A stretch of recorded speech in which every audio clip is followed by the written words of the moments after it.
আপনাদের সঙ্গে আছি এস আজাদ, ঢাকার গণমাধ্যম কর্মী।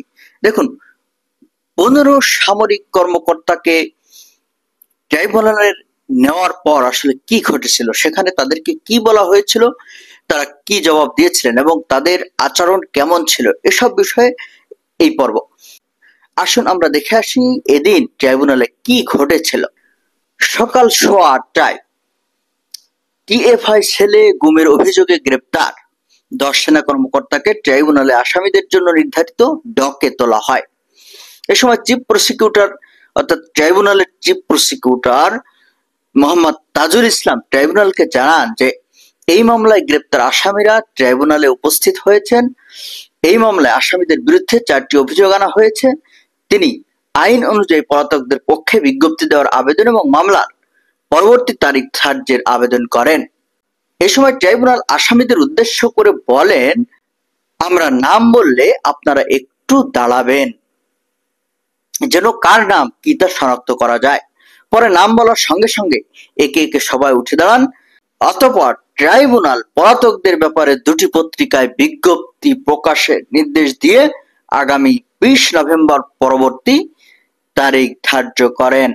পাশাপাশি আসামিদের কারাগারে প্রেরণের নির্দেশ দেন। অপরাধ ট্রাইব্যুনালের প্রসিকিউটর গাজী এম.এইচ. তামিম গণমাধ্যমে বলেন যে আসামি পক্ষের আইনজীবী মৌখিকভাবে 2টি আবেদন করেছিলেন।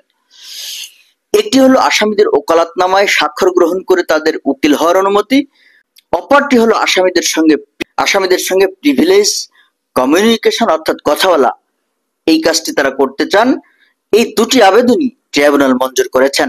কিন্তু আসামি পক্ষের আইনজীবী আরো 2টি আবেদনের কথা ট্রাইব্যুনালকে বলেন। একটি হলো আসামিদের জামিন আবেদন, অপরটি আসামিরা সরাসরি ট্রাইব্যুনালে উপস্থিত না হয়ে অনলাইনে হাজিরা দেওয়ার আবেদন। জবাবে ট্রাইব্যুনাল বলেন যে আপনি তো তাদের উকিলই এখনো হননি, ওকালতনামা ফাইল করার পর এসব আবেদনপত্র দাখিলের কথা জানায় tribunal.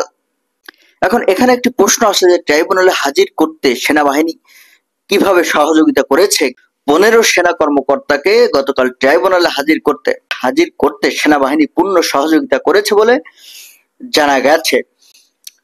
Chief prosecutor Tajul Islam বলেন, যেসব সেনা কর্মকর্তাকে উপস্থিত করা হয়েছিল তাদের গ্রেপ্তারের ব্যাপারে সোপর্দ করার ব্যাপারে বাংলাদেশ সেনাবাহিনী এই আদালতের প্রক্রিয়াকে সাহায্য করেছে। সেনাবাহিনী ঘোষণা দিয়েছিল যে বিচার প্রক্রিয়ার প্রতি সম্পূর্ণ সমর্থন তাদের থাকবে।